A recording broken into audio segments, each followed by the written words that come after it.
ইরানের পাল্টা true promise for অভিযানে গেল 2 দিনে 650 জনের বেশি মার্কিন সেনা হতাহত হয়েছে বলে জানিয়েছেন ইরানের বিপ্লবী গার্ড বাহিনী আইআরজিসি।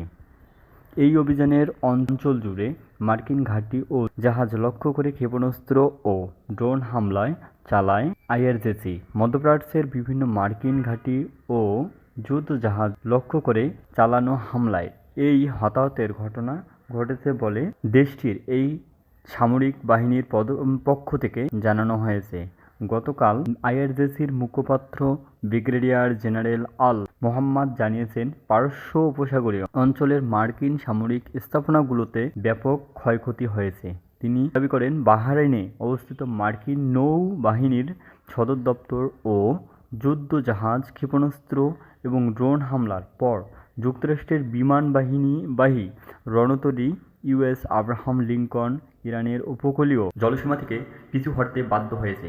দক্ষিণ-পূর্ব ইরানের চাবাহার উপকূল থেকে প্রায় 250 থেকে 300 কিলোমিটার দূরে অবস্থানরত রণতরীটি লক্ষ্য করে ইরানের নৌবাহিনীর 4টি ক্রুজ ক্ষেপণাস্ত্র নিক্ষেপ করে, যার পরিপ্রেক্ষিতে রণতরীটি ভারত মহাসাগরের দক্ষিণ পূর্ব দিকে পালিয়ে যায়। নিহত ও আহতদের সংখ্যার বিষয়টি নাহিয়ান বলেন, আমেরিকানদের জন্য এই হতাহতের খবর অস্বীকার করা বা গোপন করা স্বাভাবিক।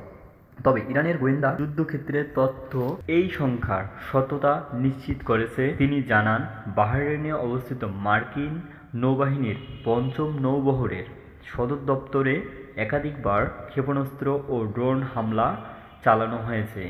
এর মধ্যে একটি গুরুত্বপূর্ণ সামরিক স্থাপনায় হামলায় 160 জন সদস্য হতাহত হয়েছে বলে আইআরজিসির মুখপাত্র দাবি করেন। এছাড়াও ইরানি নৌবাহিনীর ক্ষেপণাস্ত্রের আঘাতে মার্কিন নৌবাহিনীর এমএসটি কমব্যাট সাপোর্ট জাহাজ মারাত্মকভাবে ক্ষতিগ্রস্ত হয়েছে বলেও জানানো হয়। ইরানের সামরিক বাহিনীর ভাষ্য মতে, ইহুদিবাদী ইসরায়েলি এবং যুক্তরাষ্ট্রের চলমান আগ্রাসনের জবাব পাল্টা পদক্ষেপ হিসাবে অপারেশন ট্রু প্রমিস 4 পরিচালনা করা হয়েছে এবং এটি অব্যাহত থাকবে।